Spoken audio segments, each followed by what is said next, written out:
Alrighty, we got this nice little property to do today.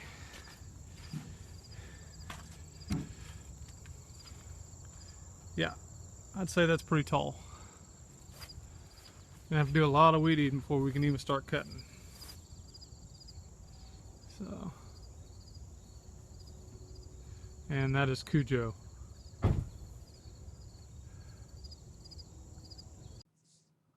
Alright guys, as you can see, this property was not fun at all. That stuff was amazingly high. So we had to do a lot of weed eating first before we can even mow. And let me tell you how this property came about. I had a friend of mine who called me up and was like, "Hey, I got a buddy that kind of needs some help. He's in a bad spot, and he's an older gentleman. He's on a fixed income. He's trying to sell his house, and he just needs his property cleaned up a little bit." So I go out here and I look at it, and I immediately know that I'm not going to make any money off of this job. And I told him $200. He said that was too much. We ended up settling on 120.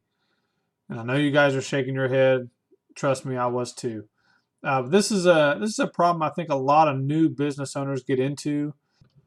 See, what I think happens, guys, is you guys go to these properties like this, and you can see right here, I'm guilty of it as well.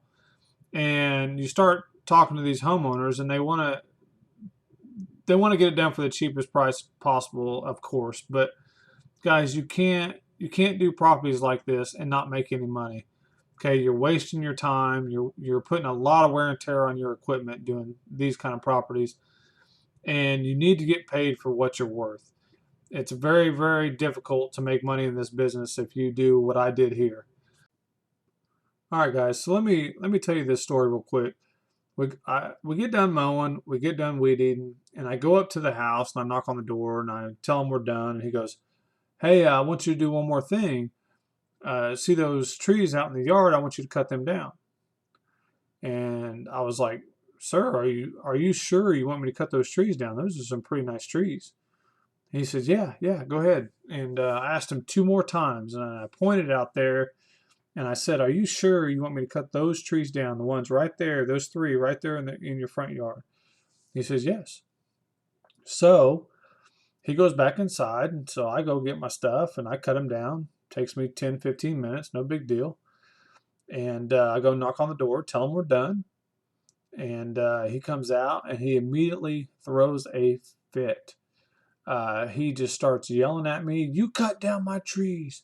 And I was trying to be professional as I could, and I told him, I said, "Well, sir, I'm sorry, but there seems to be some confusion here. But I asked you three times if those trees out there you want me to cut down, and you said yes." And he goes, "Oh, I wasn't talking about those." And I was like, "Well, sir, what was you talking about?"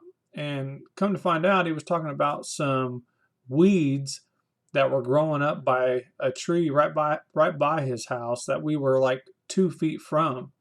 And here I am pointing out into the middle of the yard, and he's saying yes. So, uh, but he was pointing at these little bitty weeds by the tree, or that's what he was talking about. He didn't point anywhere, but he was talking about these weeds by a tree we were 2 feet from, and he was calling the little weeds trees. And I'll be honest with you, part of it is my fault, part of it's his fault. I should have went out there, or I should have made sure. I thought it was a little odd that he wanted me to do that, so that was my fault there. But anyway, what I told him, and he's just yelling and screaming at me, guys, and I was doing everything I could to kind of keep my cool, and I started to get pretty ticked off, and finally, oh, and also, I forgot about this part. Is he goes, "Well, since you cut them down, you're gonna have to dig out the stumps now." And I looked at him. I said, "Sir, I'm sorry, but I can't do that. I'm done here." That's when I just looked at him and I said, "You know what? Keep your money. You just got a lot of work for free. I just want to get out of here. I don't want to even see this property no more. I am done." All right, guys. The point of this video is to show you guys that you got to get paid for what you're worth. Okay, this job took us 5 hours. I should have bid this job probably somewhere around $500, if not a little bit more. This was a job that I put a lot of wear and tear on my equipment, and I didn't make a dime. I lost money on this job. Okay, I paid my guy at the time. He was making $10 an hour, so I paid him $50. I lost 5 hours of the day, and I didn't make a dime. So at the end of the day, guys, you cannot be afraid to say no. Okay, that's one of my biggest problems is I want to help people out and I want to do good and I want to be a good person. But at the end of the day, you can't be all those things and jeopardize your company and your money. Okay, if you don't make money, you're not going to stay in business. That's a fact. I guarantee you.